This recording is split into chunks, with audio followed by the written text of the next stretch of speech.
মোল্লারহাটে গোয়াল ঘরে অগ্নিকাণ্ডে ৪টি গরু পুড়ে মৃত্যু, ক্ষতি প্রায় ১০ লক্ষ টাকা। বিস্তারিত থাকছে আল হাফিজের পাঠানো তথ্য ভিডিও চিত্রে। বাগেরহাটের মোল্লারহাট উপজেলার সোনাপুর গ্রামে ভয়াবহ অগ্নিকাণ্ডে একটি গোয়াল ঘর পুড়ে ৪টি গরুর মৃত্যু হয়েছে। এ ঘটনায় একটি বাছুর আহত হয়েছে।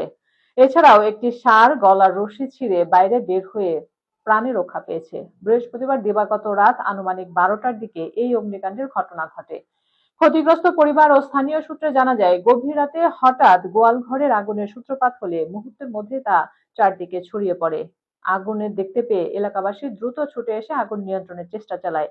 তবে আগুনের তীব্রতায় গোয়াল ঘরের ভেতরে থাকা ৪টি গরু পুড়ে মারা যায়। ক্ষতিগ্রস্ত গৃহকর্তা আইয়ুব আলী তরফদার জানান, আগুনে তার গোয়াল ঘর, গবাদি পশু ও অন্যান্য মালামাল পুড়ে প্রায় ৮ থেকে ১০ লাখ টাকার ক্ষয়ক্ষতি হয়েছে।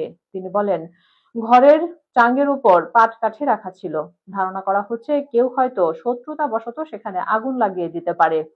তবে অগ্নিকাণ্ডের প্রকৃত কারণ তাৎক্ষণিকভাবে নিশ্চিত হওয়া যায়নি। বিষয়টি তদন্ত করে দেখার দাবি জানিয়েছেন স্থানীয়রা।